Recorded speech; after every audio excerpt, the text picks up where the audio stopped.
That's Waiting for it. these checks to check up, and then we start in, Good and here we afternoon, go. everyone. Okay. Good afternoon. Good afternoon. Good What we afternoon. Is this thing on? Bryce, is Hey, this thing on? I It's can't really see if this on. thing is on. The white line is on. I That mean believe this it's bitch is on. up and running. Yes, it is. Shout out to TS Madison. How everybody doing? First Hey, hey. before y'all we be going start, y'all in. know how I do. I'm not gonna say anything. I'm not gonna mention anything until y'all get on this live and share and tag your sisters and your brothers and your mamas and your daddies. We won't say a word. We would just sit here in silence and not say a word until somebody tag, like, share, do what you do. Better bring Let's get that. it popping. That's Not right. tag, like, and share. Tap in, tap in, tap in. You better All the tag, above. like, All the and above. share. Tag, like, and share. You heard? Okay, y'all heard. Hey, Regina, what's going on, baby? Hey. All right. So while everybody coming in, I do want to go ahead and just start on our announcements. First and foremost, I want to advertise what we're doing today because we weren't able to kind of get that out and scheduled. So today we're going to be talking about. Can y'all see that chat? Mm-hmm. Yeah. Yep. Growing up without my biological parents. That is today's topic. Before we go into today's topic, I do want to let you guys. Oh, sorry about that. I do want to let you guys know that we're still doing the focus groups. We're looking for individuals, Black MSM that are out there that are not currently on prep. We want to see what's in your back. We want to hear your story. Not to kind of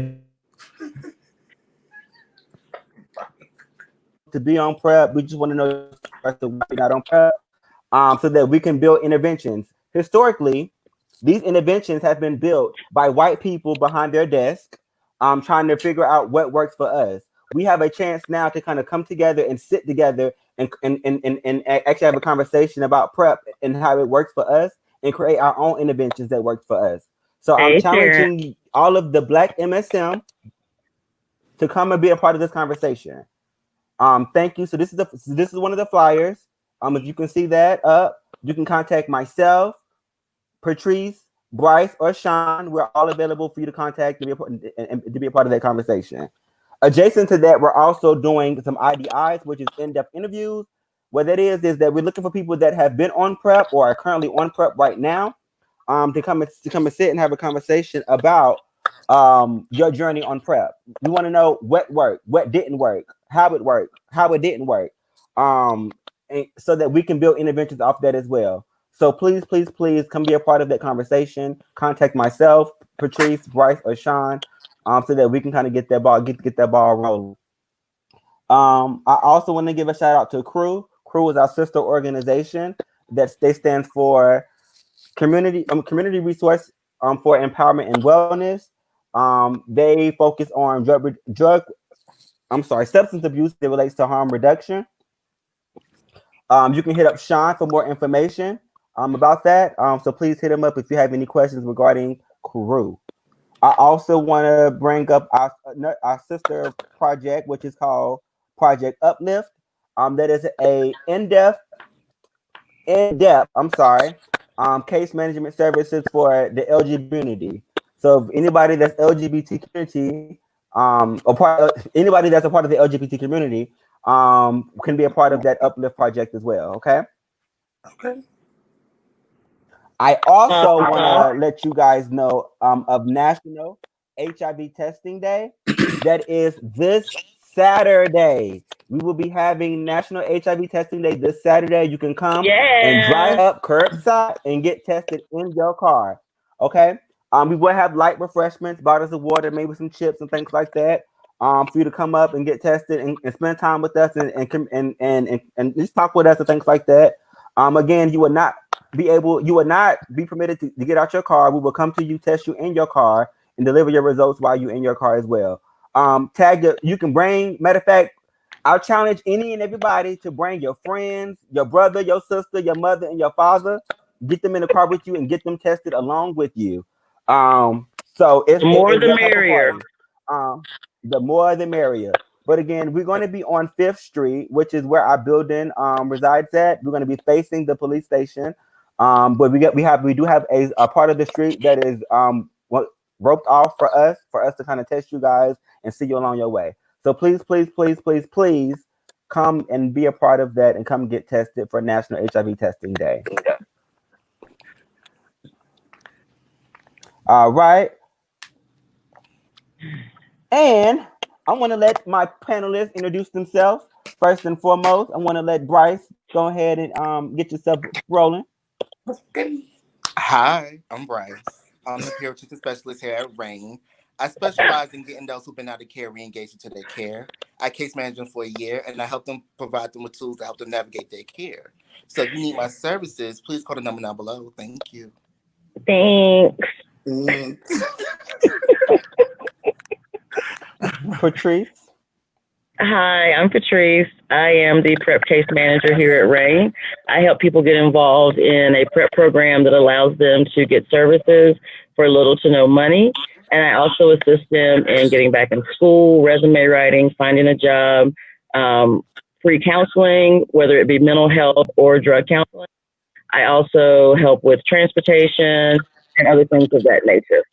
So if you know anyone that wants to engage in getting onto PrEP or have a conversation or has questions, please don't hesitate to let me know.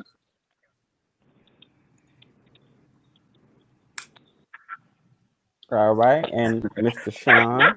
Hey, hey everybody! Y'all already know it's your boy Sean. I am the PRV specialist here with RAIN and with Crew. I specialize in harm reduction as it relates to substance use. So if you know anyone dealing with addiction or anyone dealing with substance use problems, send them over to me. My number is below. I also have condoms and lube. Y'all know I tell y'all that all the time. Come on.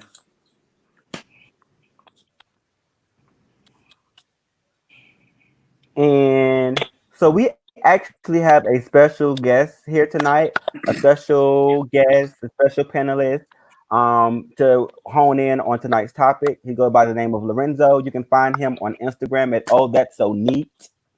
I'm gonna bring him on camera. That's neat, but it's Go ahead. They changed your name, everything, Lord. Carry on, I'm sorry. My eye is like, No problem. I can't with you. I'm sorry, I you cannot. guys. It looks like I have been stung by like a bee on one side of my face, and I'm just like uncomfortable. You all look amazing. Bryce, your introduction was everything I needed, so thank you for that. I wish my face looked as great as Sean's, and I wish I could be as eloquent as Patrice is on this live, but I'm excited to be a part of this. Thank y'all for having me, and excuse one side of my face where it looks like I'm having a stroke. What is this about? I cannot. It's an Apple phone. It has to. I hate Apple. I'm going to Android. Thank you, Patrice. I knew you. I knew it. That's what it was. Patrice and Johnny, I'm going to Android.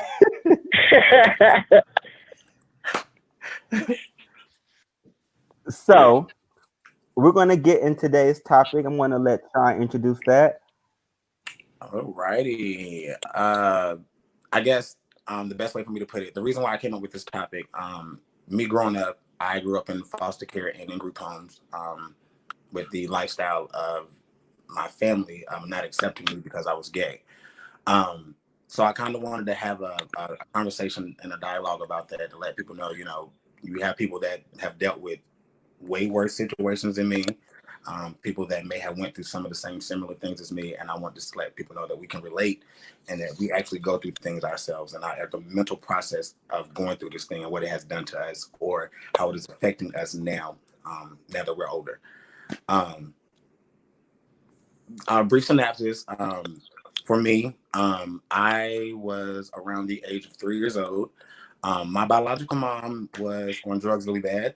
She wasn't able to take care of her kids that she had at the time. It was me and my 2 older brothers and my little sister. It was 4 of us originally. And then she ended up having my last baby brother, maybe like, I think he's 19 now. I don't really talk to him much because he doesn't really deal with the family like that. He feels like an offspring. He don't, but I'm reaching out to him. We talking now.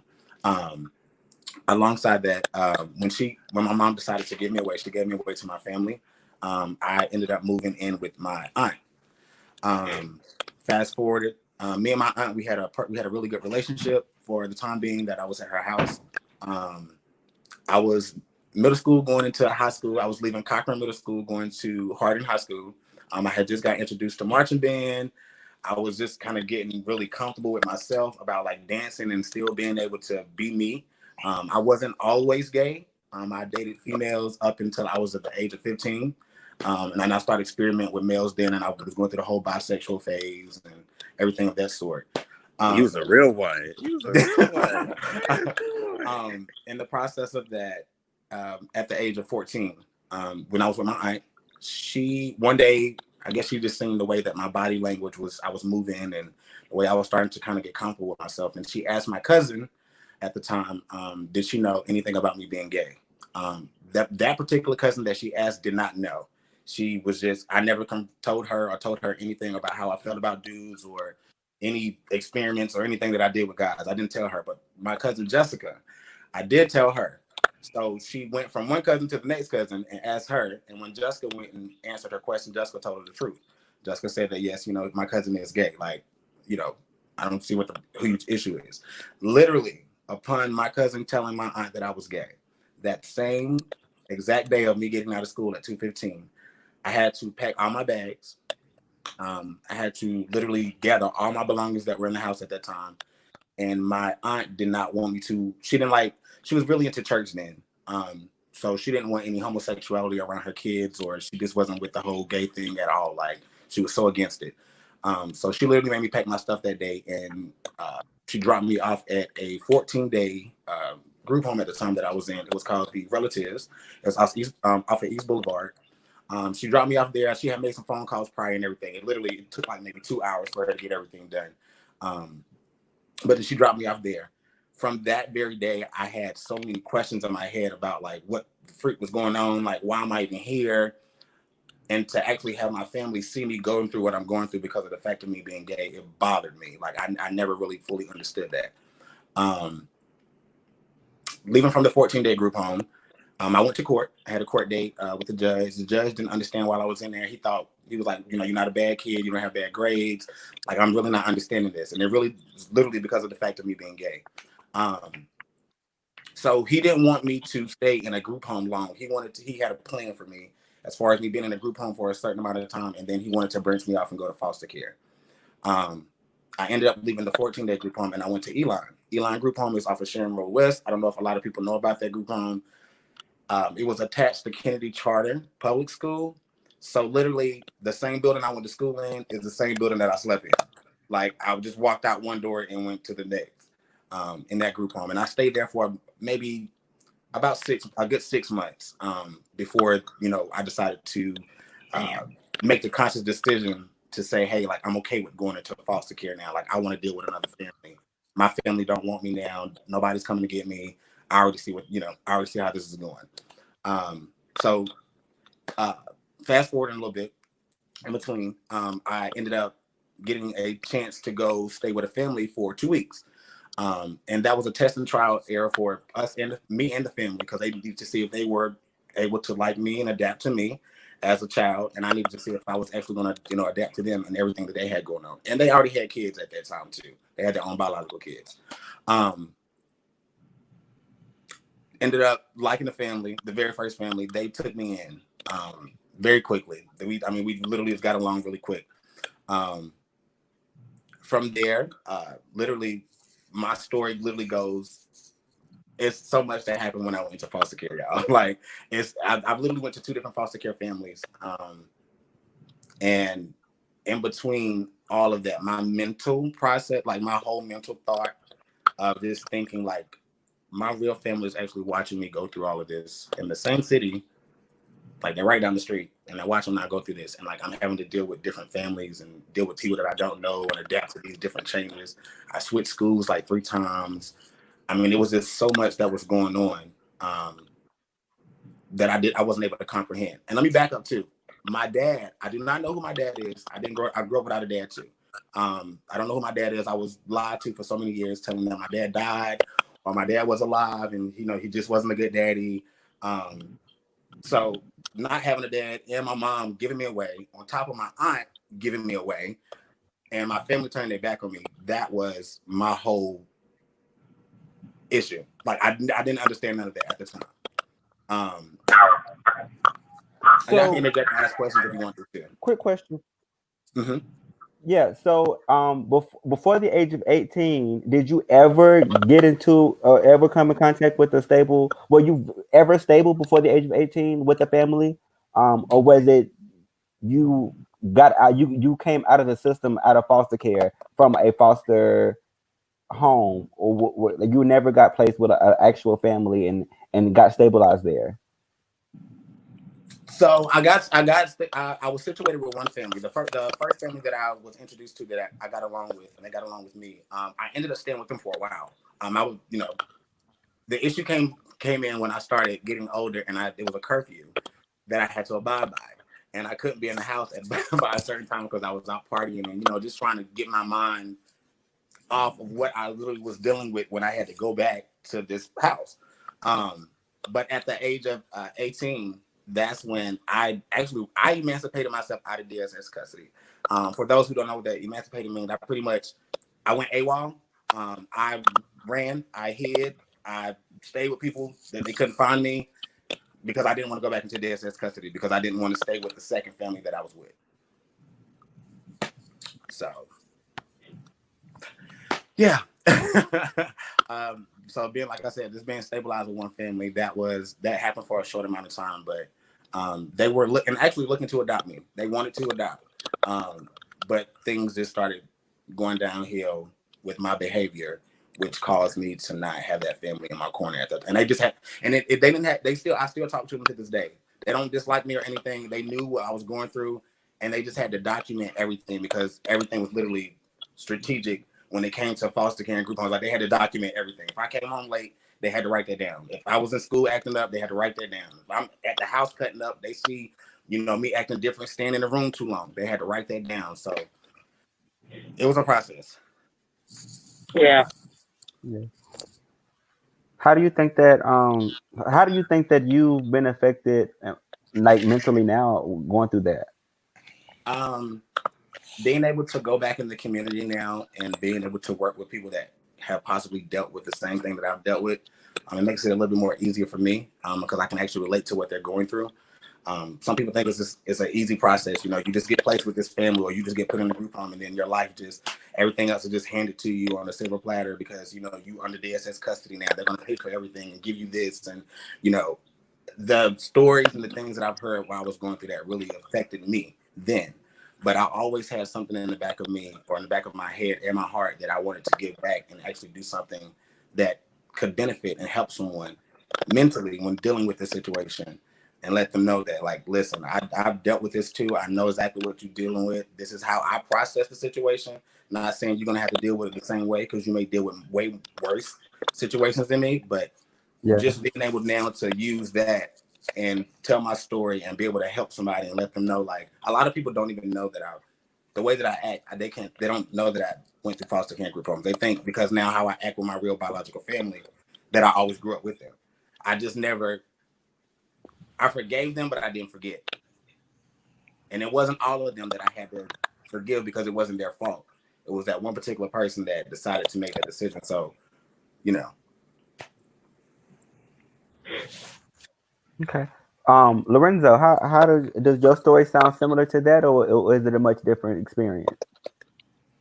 I think there some parts and pieces that I can definitely relate to when it comes to Sean's story. And Sean, I appreciate you being comfortable enough to share that with everybody. That's an uncomfortable conversation to have, especially in the open. So thank you for being so vulnerable. I appreciate that. I was actually adopted when I was 13, which is very uncommon in Virginia, where I was living at the time. I grew up in an abusive home, single parent home. My mom was in the military. Both of my parents were, but I lived with my mother. Verbally abusive, physically abusive, mentally. So it kind of showed up in school. So when I went to school, right when the counselors start to notice that, hey, you know, I'm coming into school with black eyes and busted lips and things like that, we'll move to another state because she'll get stationed somewhere. So it was very much so they would notice it, and then we would move somewhere else, and then followed by the military. Like one time, the school counselor reached out to the military, so my mom kind of started getting questions asked around that.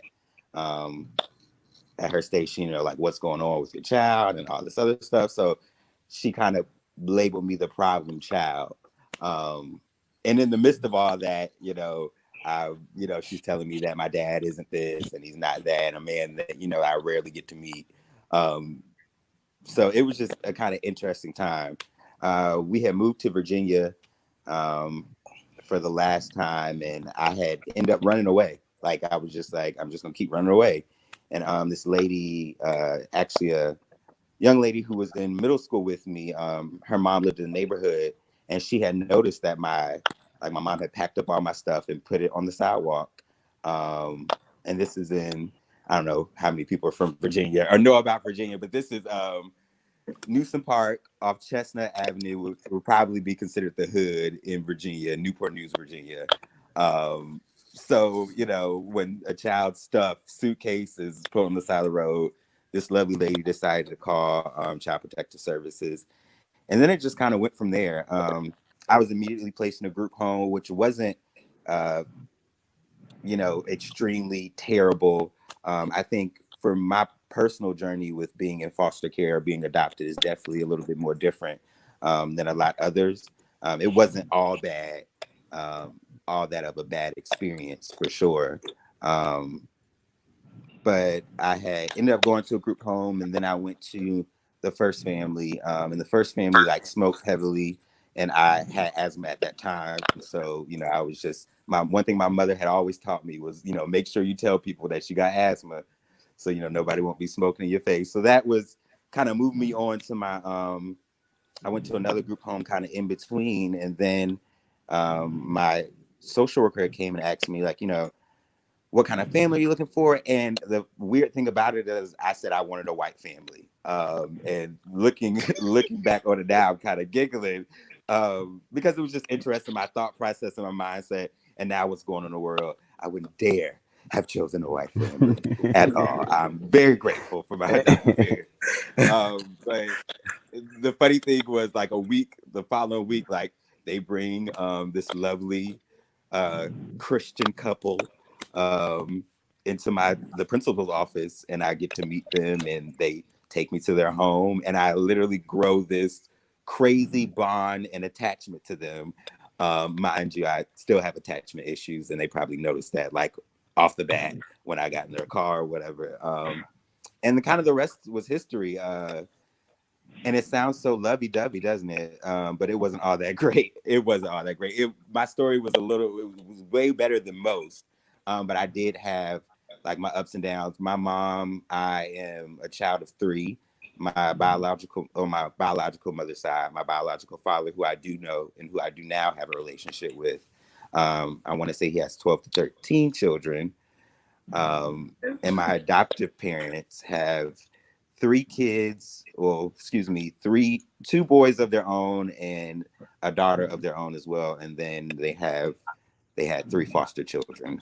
So when people ask me like about my family, I'm like, it's a huge dynamic and I don't want to get into it. But one thing, my mother did give up her rights to all of her children. I have an older sister on my mom's side and a younger brother, and she literally has given up all her rights. And that was very hard to deal with even at 13, to try to really unpack that and understand, like, what does it mean to give, you know, what does that mean for a 13-year-old? And where do I go from here? You know, because, you know, adoption wasn't my choice. That wasn't what I was looking for. I adore my mom. You know, we're both Leos, so power to us, which is probably why we bump heads so much. But like, that wasn't my plan of, you know, when I ran away the last time, I didn't think that I wasn't going to be reunited with my mom or being able to, you know, go back. You know, I thought this was just a temporary fix. So I remember that day I came back from court, and my dad, you know, he was there at that time, and he was like, you know, are you comfortable where you're at? Are you good with these people? And I'm like, yeah, you know, and he noticed that, you know, my now adoptive parents was like my family. I love them. They made me feel comfortable. I was able to actually be a kid because living with my mom, my biological mom, I had to kind of grow up a little bit too fast, look over my baby brother while, you know, other things were going on that wasn't supposed to be going on, or I wasn't supposed to be, you know, aware of being 11, 12, whatever. So I was very involved in like grown folks' business when I shouldn't have been. And my mom, you know, kind of used that to make me feel like, you know, I'm her young man, I'm her little man or whatever. So if I knew what was going on, that's probably why I'm like this today, Lord. All this trauma, God, Lord. No, but you know, it was definitely two separate homes. So I did live. I was able to, you know, kind of be grown with my mom, and then I go to this household where it's very religious. We're the poster family of the church. The Page family has done this. They have done that. I would immediately snapped in line. There were suits ready for me. I was in vacation Bible school. He was in the choir. Choir, praise team, Vacation Bible all School. of that. Okay, Yes. all of that. I was very much so a church boy, which is probably why I'm still taking a break now and not going to church. But you know, a lot was, even though we looked like that perfect family to the church on the outside, a lot of times when we'll leave church and we get into a car as a family, there would be our adoptive father would be cussing us out about something. There was just a lot going on the other end. But we still had to be put together when Sunday and Wednesday night came and looking the part. But there was still a whole lot of things going on at home. And I think, you know, that comes with any family. Like, you know, I don't think any family's, you know, perfect. So I'm still grateful for, you know, where I come from, especially being a product of the foster care system. I'm very much so blessed, and it's very unexpected for somebody to kind of ease through it and still have successful outcomes like Sean and I. You know, that's not the expectation at the end of the day. Right. Just to kind of tag or add to what Johnny had asked about, you know, kind of traumas that still linger on afterwards. It is very hard for me to still maintain a relationship with my biological parents. My adoptive mother, I love and adore. She's somebody I talk to on a weekly basis and gets on my nerves on a daily basis. So, you know, it is very hard to deal with because my upbringing has shifted. So I wasn't able, you know, I started to see like a lot of the things that my mom was doing as I was growing up were wrong. And then as I got older, I'm like, wow, I was going through that at this age and this age. Like I wasn't supposed to be experiencing this. I wasn't supposed to be watching my baby brother while my mom was off until wee hours in the morning and then comes back and I'm listening to the story of what she was doing. Like at the age of 10, I wasn't supposed to be that mature or able to watch my baby brother who was, you know, still a newborn. But I'm grateful that she did teach me some, you know, some really valuable lessons when it comes to being just strong in who I am. With that being said, there was still a lot of things going on that, you know, really wasn't conducive for me. And if I didn't run away, and if she didn't give up her rights, because, you know, that was looked at as a negative thing and can be, but if she didn't give up her rights, I would still be in a situation probably worse off. Not that I'm in a bad situation now, but I can only imagine where I would be if she didn't just give it up. And it hurts, you know, even me saying it, I'm like, oh shit, I don't like that. I saw her a few weeks ago and we kind of got into a back and forth about some things that she was still dealing with or struggling with living in the past. And it sucks because I'm not able to have that relationship that I would love to have with her. And she sees that I have a very strong relationship with my adoptive mom, and she doesn't like that. But, you know, I can't help it, you know, like it. And it's another thing, like I wasn't just raised by them, but there's so many other people. Like I was raised by community, like church members. There's other people that really have had a hand in who I am today. And just village. Who Lorenzo is, you know, what is the saying? It takes a village to A raise village. a child. Rah, rah, rah. Mm-hmm. But it really does. Like I wouldn't be where I am without a lot of people. So I'm never. I always like to think back and just be grateful for all those people that kind of have touched me along the way, because I've really had a blessed, very, very blessed life. And I shouldn't have, for me to be experiencing the things I experienced without a degree, or, you know, making a little bit of money that I make. I'm grateful for that. And I've had a lot of opportunities. So, you know, even though I One of had the some spike things, moments, sorry, yeah, one of the things that I want, it's okay. One of the things that I had wanted to hop on was that you I better noticed that when you, do it. what I noticed, and I'm a Patrice and Bryce, I definitely got some questions, but there were something that you said, and you said that your biological mother kind of gets upset or kind of have, you know, feels some ways in regards to you and your relationship with your adoptive mom, and Sean kind of laughed at that. Was that something that you kind of identified with? So yeah. I'm fast forwarding. My biological mom she's been clean now for 9 years. She's recovering, she's in church, she's working, she's doing her own thing. She literally did a whole 360, and I'm really, really happy and proud of her. Aside from that, we're trying to build our relationship back from where, you know, it left off. And I never had an issue with my mom. I love my mom. I always wanted to be around there. I'm a mama's boy. Like, I wanted to be under my mom all the time. Like, that was my baby. Like, I need to be. I'm a mama's boy.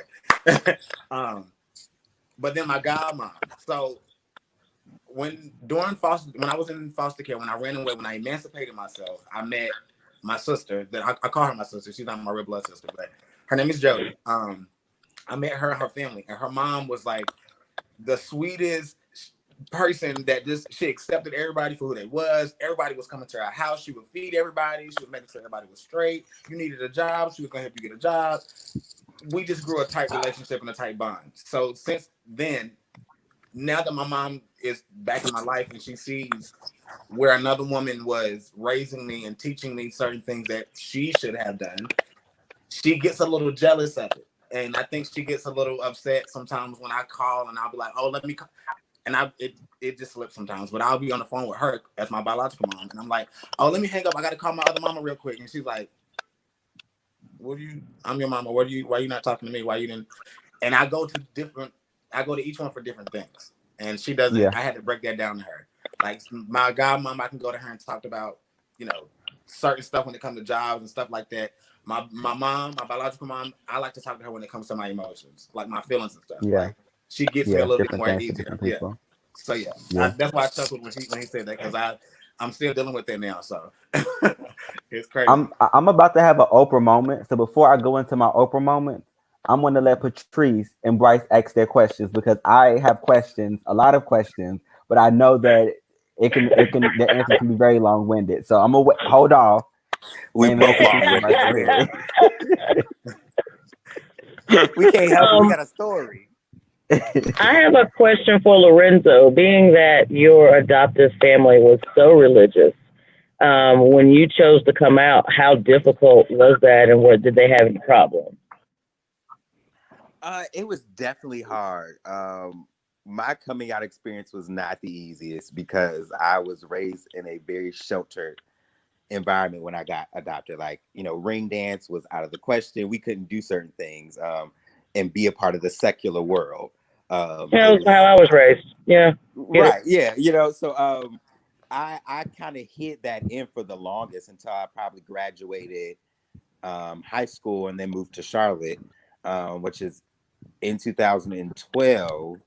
And I'm sure, like, probably that my senior year of high school, they started kind of seeing it, or, you know, noticing things. But, you know, at the end, it was my time to get out, so it really didn't matter. You know, I was about to move. So when it came to me actually coming down to the conversation, there were two different coming outs that I had to do.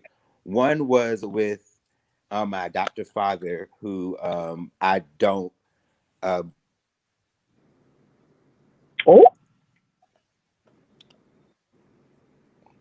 We can't Hold on. We can't hear you. You froze. Can you hear me now? Yeah. Say it again. All right. There we go. Sorry, I'm on the phone with somebody called. Yes, teamwork. But my first coming out was my adoptive father. He had like one of his nieces who I had opened up to, and she had kind of used me being gay to her advantage and told her family, oh, well, he's gay, he's hiding, blah blah blah. So my adopted dad kind of tried to take me out to eat and pull it out of me, and it was very awkward. And when I'm like, let's get to it, let's just hop to it. You ain't gotta take me out to dinner for all this. I could just be like, yeah, I know if I'm a lie, I'm a lie. So it don't matter at the end of the day. And then my coming out when it came to my adoptive mother was a lot more intense, because at this time I was living in Houston, Texas, and I was just like, look, it is what it is. We had like a heated discussion. It went out again. I am here. Huh?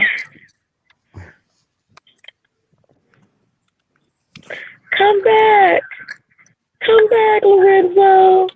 Well, until he fixes his, my mom found out about my biological mom found out about me being gay while he was in prison through a letter. That you wrote or somebody else wrote? That somebody else that wrote? you wrote, or that somebody else wrote? So when my aunt kicked me out, my aunt was already in communication with my mama, and she told my mama what she had. She had to confess and tell my mom what she did, about her letting me go to foster care and group homes. And in the process of that, she told her why. She was like, your son is gay, and he da da da. So then my mom writes me a letter, and then she calls me from prison, and we had a conversation, and I didn't want to tell her because of what her current situation, what she was already dealing with. I was like, I don't want to stress you out no more. Like, already what you got going on, I'm just gonna be quiet. But as soon as I got on the phone, I couldn't. She said it before I said it. Like, she got on the phone and she said it. She was like, baby, I already know. I already know. She was like, you confused. Confused. I said, no, Mom, I know what I want. I know what I like. There's no confusion. This is me. Like, this is me. So, and then, my foster parents at the time, they already knew with me going into foster care that I was gay, and they just accepted me. Basically was like, just do you, be you. They thought I guess they really thought I was about to be just like flaming, flamboyant, like when they first met me. And I was like, yeah, I'm still just I'm just now converting over to being fully gay. So yeah, like, I'm still learning myself.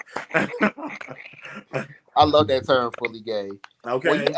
Were you mad at your cousin for telling your aunt that you were gay? Like, did you feel like that's something she should have kept in confidence? That particular cousin, no, I was not mad at her at all. I wanted to live in my truth. She was the only person that I could really talk to and vent to about, me getting caught kissing boys at school during band practice, and people were sending letters to me and boys walking up to me. She knew all of that. So for her to be transparent with my aunt and tell her the truth, I wasn't mad. It was more so I was hurt by my aunt, the way that she responded. Like, I felt like she could have just been more like, okay, let's have a talk. Let's, do something instead of saying, hey, go pack your bags. Like, yeah. What, Patrice, anything? Nothing helpful. Okay. No. I wanted to know, because both of you guys kind of lightly glazed over the group home situation. okay. For individuals that have never experienced a group home, like, what was that like? What did that look like? Walking into that building and seeing all of those kids, what was that? I've worked in several, so yeah, it's different. Oh, so I'm sorry, Patrice. Okay, so Patrice had a little bit of experience. Oh, go ahead. You want to go ahead, Patrice?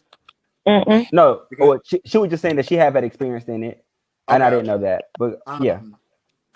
So the first group home that I went to, the 14-day group home, the relatives, when I got dropped off and I walked in and I seen the setup of, it was a house. It was a big house that just looked regular. They had a kitchen, everything, living room set, all that. But all the rooms were upstairs. It didn't hit me clearly in my head where I was at until I had to go to my room and go to sleep. And they locked me in my room so that I couldn't go run away and escape. Like, they try to keep, because people, you got to understand that in group home and foster care, some kids really don't want to be there. So any chance that they get, they're gonna try to escape. And at that time, None of they us was want to hitting be it. there. They was jumping out windows, leaving out back doors, whatever way they can get out, they was leaving. But to lock you in is illegal. That shit's illegal. I didn't know 'Cause it's dangerous. the rules and regulations at that That time. that is a fire hazard. What if something happened and you couldn't get out? I'm thinking the same thing. That's what I was like, what if something happened Like- in the room? Like, but that group home scared me. Going into Elon group home was a little bit more structured. It was 2 roommates per room. You had literally, it was a hallway, rooms on both sides, a big area where everybody sat down and watched TV and talked. You had a whole kitchen area over here that we all ate in and sat down in that. And then when you bust through another door, you're going straight through another hallway and going into the school. So Right. Going into that building after that 14-day group home, I was a little bit more comfortable. I was like, well, I know I'm about to start meeting more people that I don't know. Right. But I didn't know the energy that it was going to give. And literally upon me going into that group home, that's why all the trouble started for me. That's when the fighting started because people wasn't going to disrespect me, calling me faggots. My roommate at the time that I had, he was very disgusting and nasty, peeing in bottles and stuff. And I mean, it was a lot that was going on. It was really reckless to the point of how some We've all people peed live. in a bottle. Yeah, but he drank it. Never mind. Okay, so that was a way of passing his drug test. Supposedly, I don't know. It was something he told me a long time ago. I don't know, but just that group. It was a lot in that one. The second one was I was really, really nervous and I was scared to really be in there because the fighting was every day, arguments, people stealing stuff. I mean, it literally was like you was in almost like I ain't gonna say jail, but kind of like jail. You was It's a confined group in one home. building. Yeah. So Yeah, it's a group home. yeah. How about you, Lorenzo? What was that group? What was your experience in the group home? So group home was actually similar, for sure, even if they were in 2 different states. I had the same experience when it was time to go to bed. It was time to go to bed. So that meant we went in our rooms and it was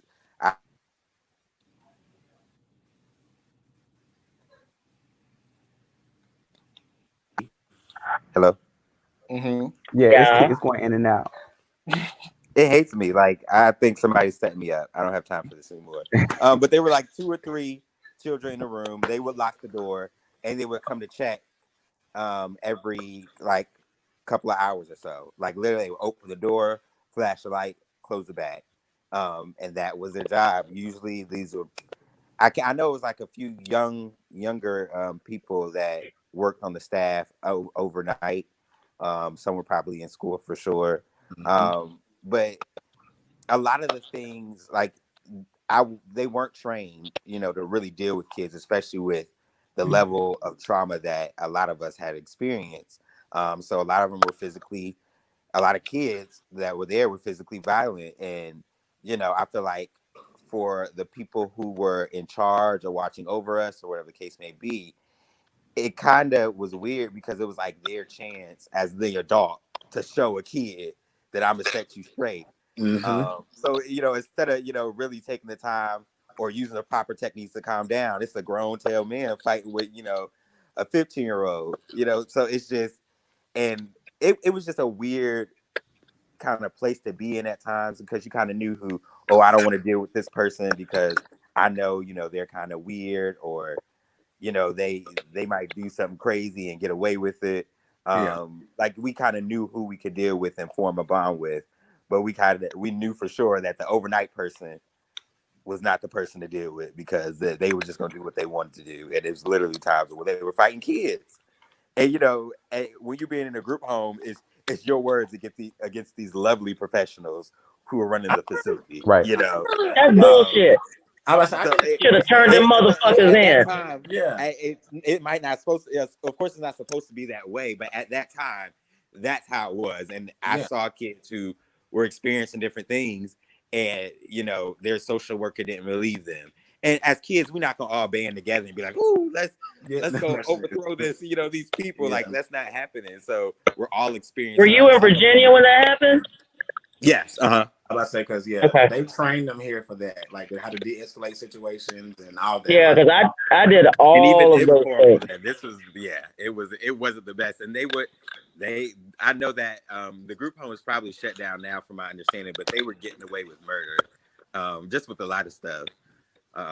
So it was an interesting experience, but I was very in and out. So like, yeah, I had to. Yeah.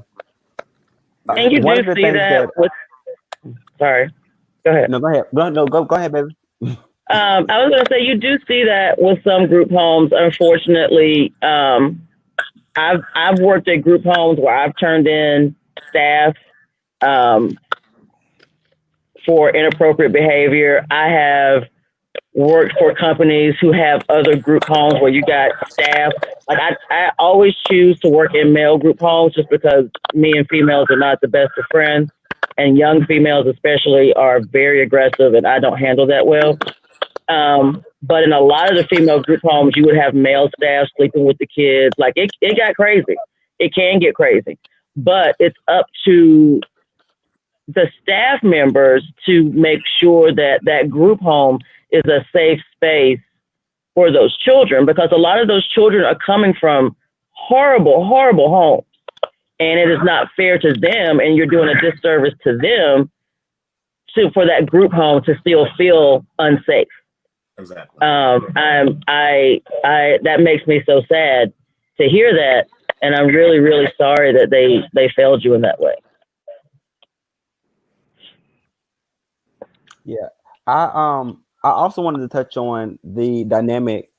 It seems like right now both of you guys are, have that I hate to use the word privilege. I hate to use that word because it's such a but you kind of have I don't the have it. advantage of, not privilege in that way, but you guys have the advantage of talking to your guys' biological mother, or building a relationship with your biological mother. Well, a lot of individuals don't have that been through that, your same situation.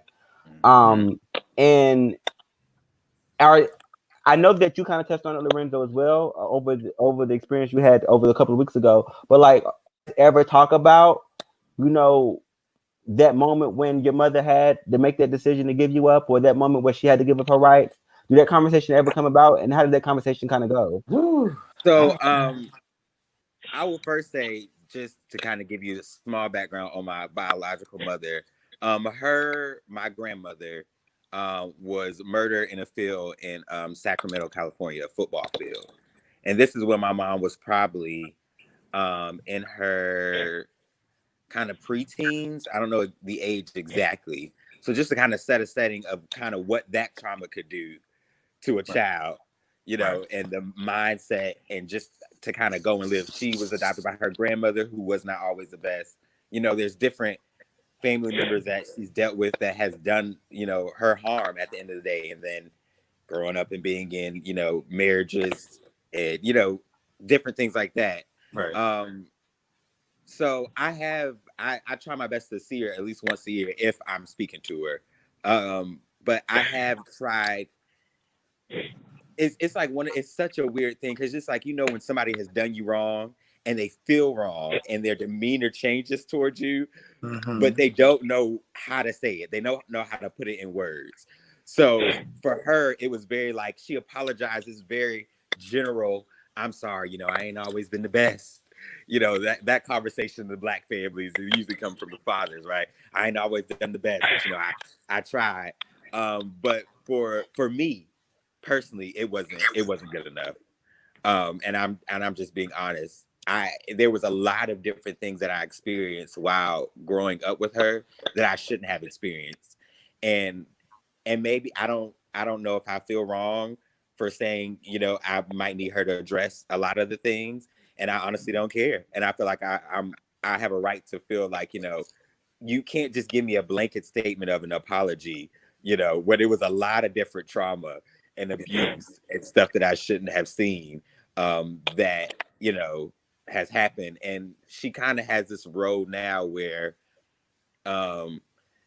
she has this, privilege of, she gave up all her rights to her children, and she gets to fly to a city, and, we make it convenient for her to make sure we're all available to, see her. but I don't think she deserves that. And I'm just being real. And maybe that's the hurt me. I don't care. No, but that's real. Nobody I'm can just tell being you that your honest. feelings are not justified. Right. So it's like you get to fly in and play house and cook this meal. I don't even eat half of the stuff that you still cooking, but it's neither here nor there. You know, and you get to put on this great thing and call family members that come in from other cities and, oh, come see my son. You probably don't know what I do for work. You know, you probably couldn't even say my title or anything, you know. So for her to feel that she has that privilege to be, you know, super mom and to show us off in this way that she didn't fully earn is something that really grinds my gears. And it's still a struggle in our relationship now. Currently, we're not talking. And we probably won't until she kind of gets that light bulb moment where it's like something has to change. Because I shouldn't have to parent my parent. Like, no, I can't do that. I'm barely 30. No. So, yeah.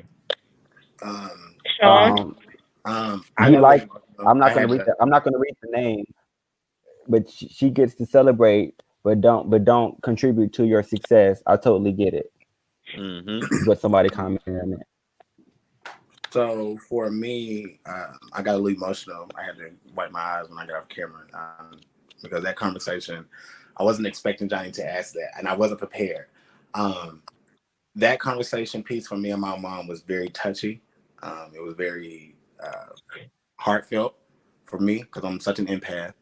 And the understanding side of me, knowing that had my mom kept me when she was going through her drug addiction and, you know, the physical abuse and all the stuff that she was dealing with, who's to say if I would be here now? You know, who's to say what predicament or what I would be going through? I would have been sprung out on drugs or doing something crazy and follow behind her footsteps had she kept me. She broke down and apologized so many times to me about, you know, not being able to be there for me and my brothers and sisters. And it was numerous of times where, you know, when while I was growing up, I'm originally from Greenville, North Carolina. I'm not from Charlotte, big county. I'm a country boy. So I remember my 12th grade graduation. In between that whole time frame of me being 3 until me graduating high school, the only thing that I wished for was for my mom to be at my graduation. And to look out in the crowd, and there was one empty seat next to my aunt. And my aunt drove all the way to Greenville to go find my mom. And my mom used to hide from us because she didn't want us to see her.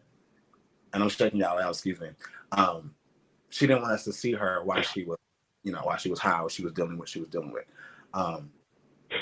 But having that conversation with her and having her be so transparent and be able to open up to me and tell me as her son, like, I know it wasn't the best decision. I know it wasn't right, but I did what I needed to do for me at that particular moment. And I needed to make sure that I did it in a way where I wasn't completely giving up on you, but I had to ship you off and give you to my sister, somebody who, you know, can love you and contribute and actually do something for you rather than me. Offer a healthy household. Yeah.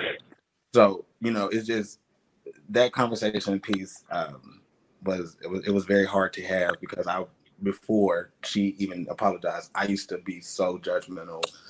I used to judge and be so mad and like, you know, you out here doing this and you choosing drugs over me and you da-da-da. You know, I was one of those kids, like, you know, you really had pissed me off. Like, you gave me away.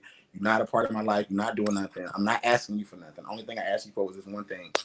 And, you know, since that conversation, anyway, we have become more open to being transparent with both each other. You know, if she does something to piss me off or, you know, I do something to make her question something, we tell each other, you know. Yeah, that piece is hard. It's hard for me. Yeah. I can only imagine. I didn't have to really go through that. Patrice, are you feeling something right now? Huh? I said, are you feeling something right now? I see tissue over there. You crying too? Leave it to Patrice. Don't try to call me out. But and we kind of pressed on time a little bit. We got about 5 more minutes. But I wanted to ask you guys, a lot of things or a lot of times that okay. the word that comes up to the word that always come up, the word that comes to mind every time I think about a foster kid or somebody that grew up in a foster care system is attachment issues. That is something that Abandonment I think issues. that abandonment issues, attachment issues. Yeah. Thank you, Patrice. Yes. That is something that I do feel like that word or that phrase or those two terms come up a lot. How do you guys feel like that has affected you guys in your relationships? Whether that is relationships as a partner, relationships as in friendships, relationships in regards to how you interact with your like with anybody. Like, how does that come up in you guys' lives?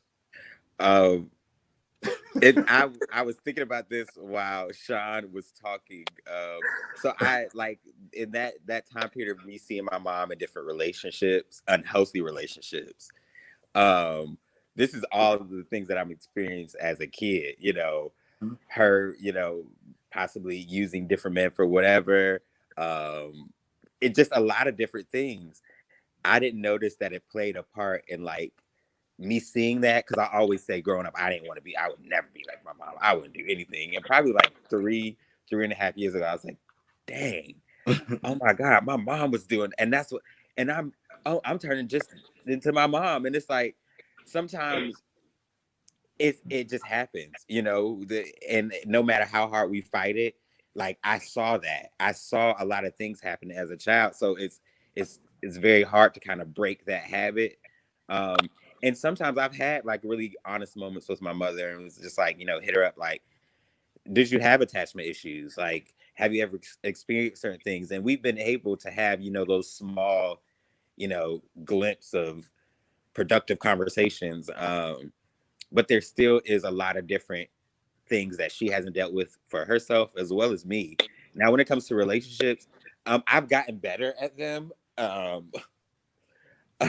don't know if that's like, I think because I'm very more understanding of my upbringing, where I'm coming from, and kind of more who I am. I'm honest enough and blunt enough to say, this is me. I struggle with this. And as you get older, that kitty stuff is left in the sandbox. So you're a little bit more mature, and you know what you're looking for. So I am grateful that I'm able to verbalize where I'm saying, hey, this is something I do struggle with.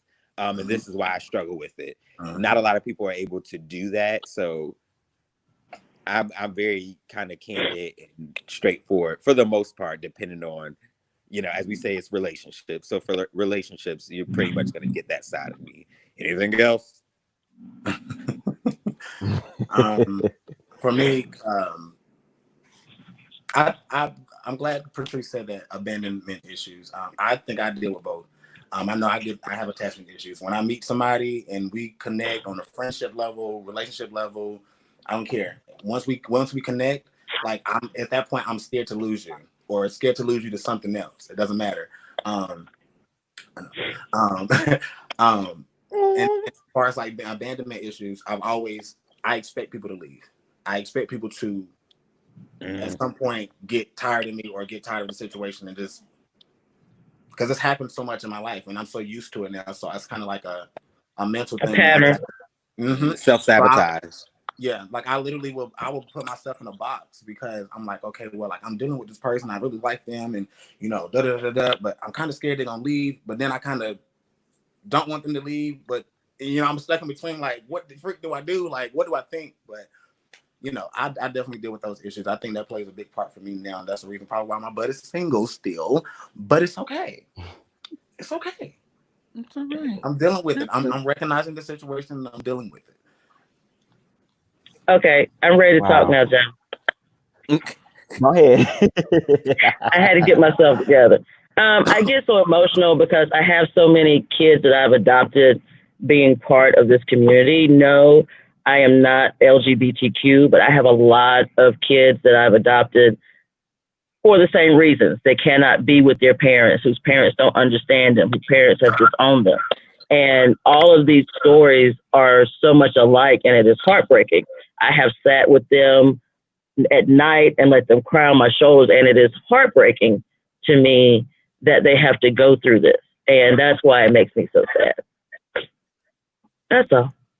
Thank you for taking them That makes kids sense. in. Yeah, I We know, right? appreciate That you, makes Patrice. sense. That makes sense. That's That why, makes sense. for me, And I that's actually, another thing too. That's why the whole gay family thing, I feel like too, is I a was big. about to touch on that. A lot of people didn't have families growing up, or weren't able to We're have a kicked mom or out. dad. And it's odd enough with me growing up without my dad that I am a father to now 7 basically grown ass kids, and trying to, direct them in the right path. And Patrice, I take note from you. I listen to advice you give me. It's hard because I'm still getting help with myself. It's like, how can you help somebody else when you still working on self, but at the same time, the stuff that I do intake, the stuff that I've learned or that I process already, that I've been through, I can give that knowledge to my kids because they are younger than me and they still are growing up in this gay scene, and they need that. Like, some people need that stability when it comes from a parent. I need somebody in my corner to tell me, hey, I'm doing the wrong thing, even though I know I'm doing the wrong thing. But still, coming from a parent point of view, telling me I'm doing the wrong thing, maybe I might get it quicker or get myself together quicker than I would by myself, because I'm gonna make excuses for myself. Like, yeah, I'm gonna do it, Right. but you know what I mean. So, but yeah.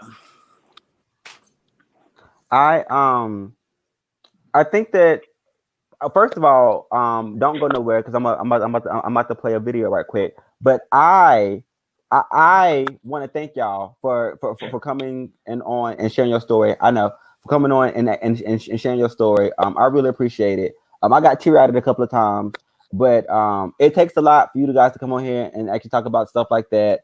I appreciate it. And why I am actually showing this video, I'm going to go ahead and dismiss.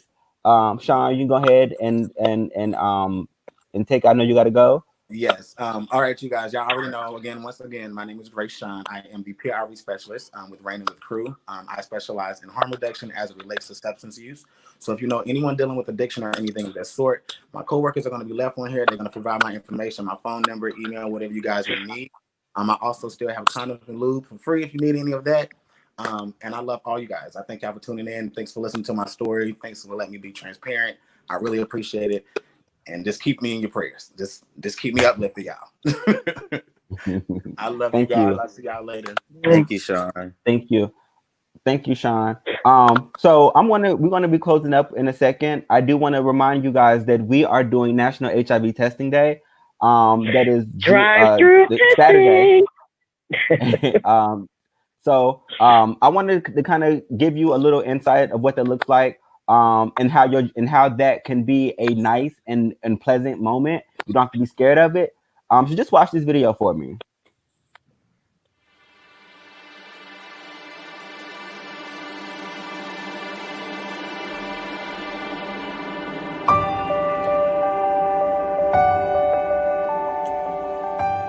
Since everyone is at risk for HIV, getting tested can be an incredibly scary moment.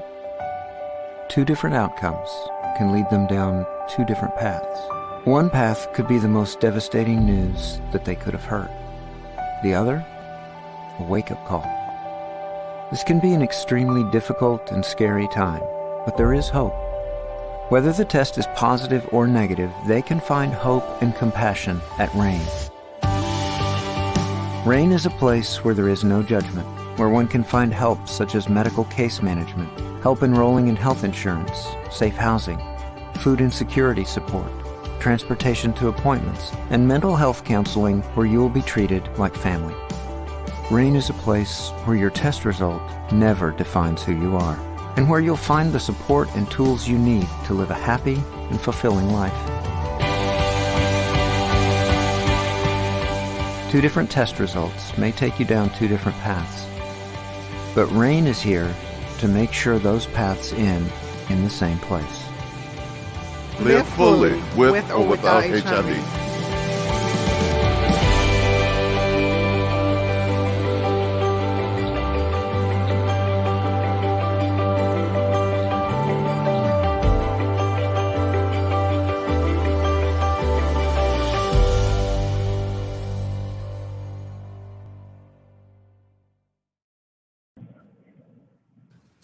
So I kind of wanted to share that video with you guys to let you know that your journey can be completely different, but we can get you right in the same place.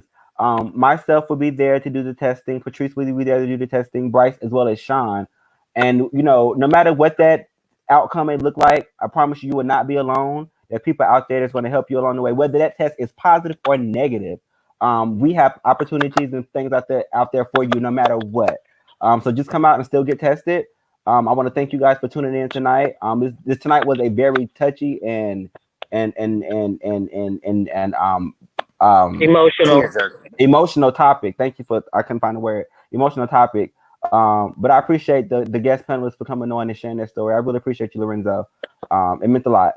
So thank you guys.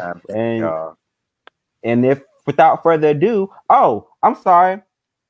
We will be at Rain. If you don't know where the address, if you don't know where that is downtown, 601 East 5th Street. It is a curbside drive-up testing where we're going to be testing you inside of your car. You pull up like you get in McDonald's, getting number 10.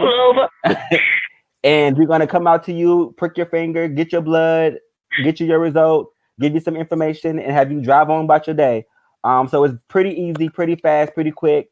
The address is there, 601 East 5th Street. And we're going to be actually on the street, 5th Street. So you'll see a big tent out there, and we'll be out there waiting for you. So, and if you have any questions or don't know the address, you can always hit us up, myself, Patrice, Bryce, Sean, and just send us a little message, and we can give you the address. Thank you. That's all I needed. That's all I wanted. You have a nice day. Bye. See you guys later. Bye.